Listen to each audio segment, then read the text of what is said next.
So the weekends get a lot of people off track. And if you don't understand how to manage the weekends in the best way possible while trying to lose weight, while trying to hit some goals, you're going to fail because it's going to get you off track every single time. And it will make it feel like you're just repeating the same yo-yo cycle every single time.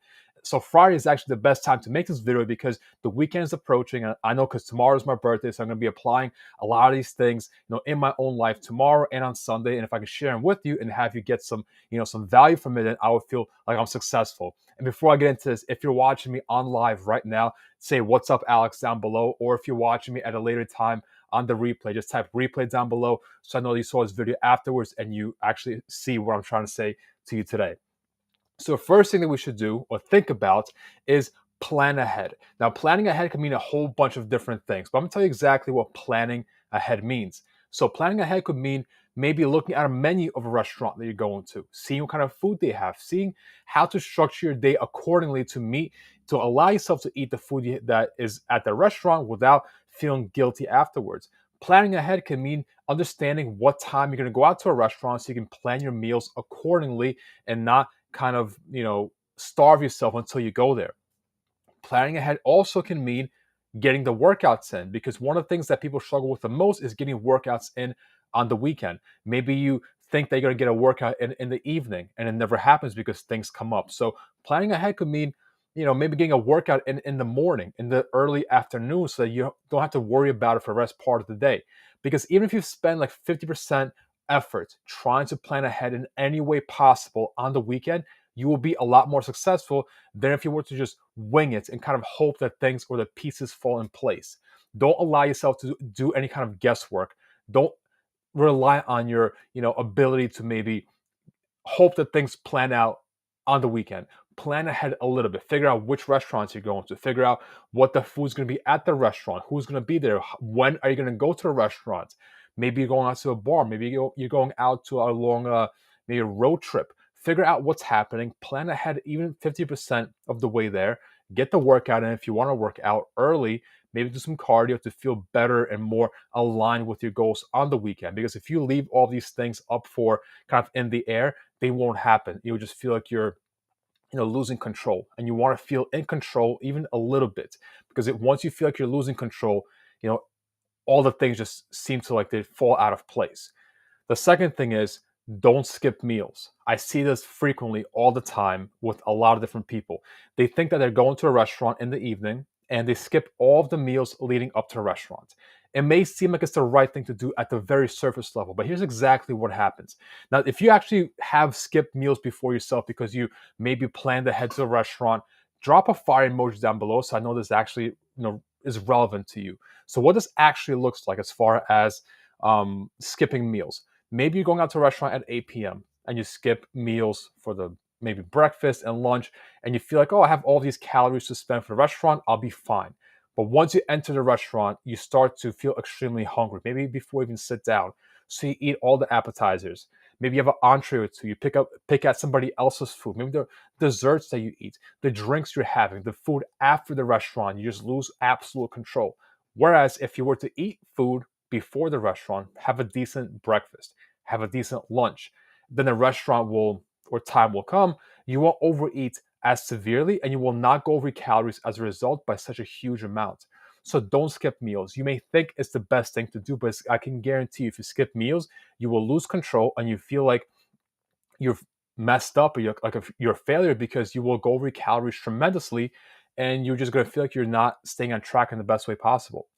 Now, the third thing is the alcohol. So, the alcohol is extremely important to discuss, realize, and just figure out because usually it's not the alcohol that causes you to put on the extra weight, it's what you eat after you drink. I'll give an example.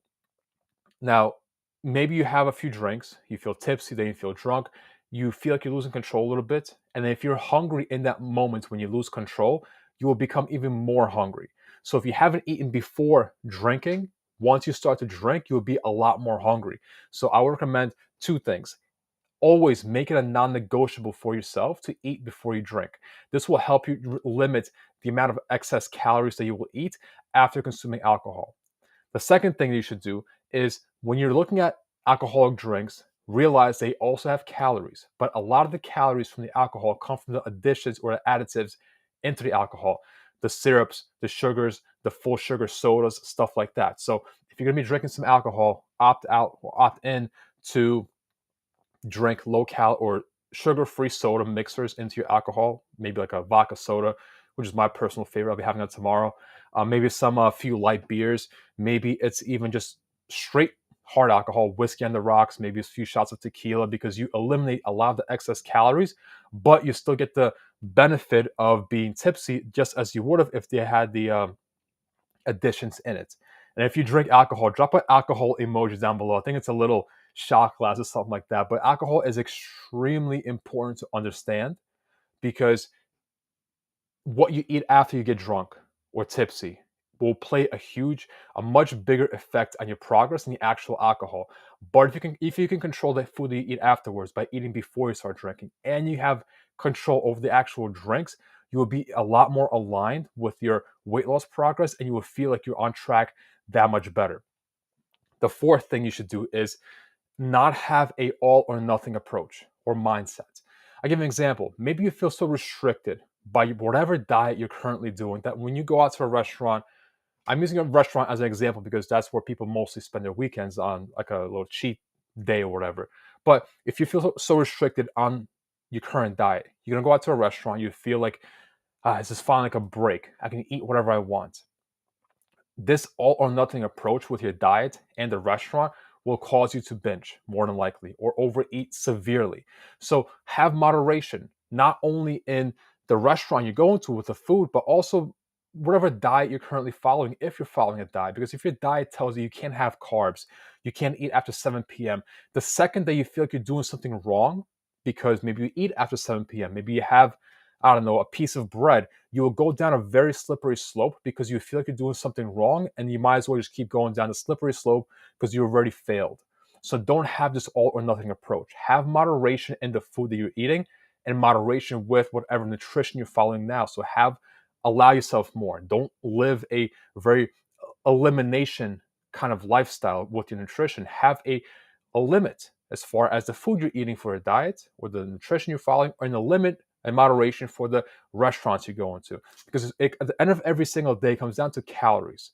Whatever diet you're following, whatever restaurant you're in, it's about calories. So you might as well just include your favorite foods in the right moderations instead of excluding them. Because if you exclude them, the second that you start eating them, you feel like you're doing something bad. You feel like you're going off track and you're failing. So don't have this all or nothing approach.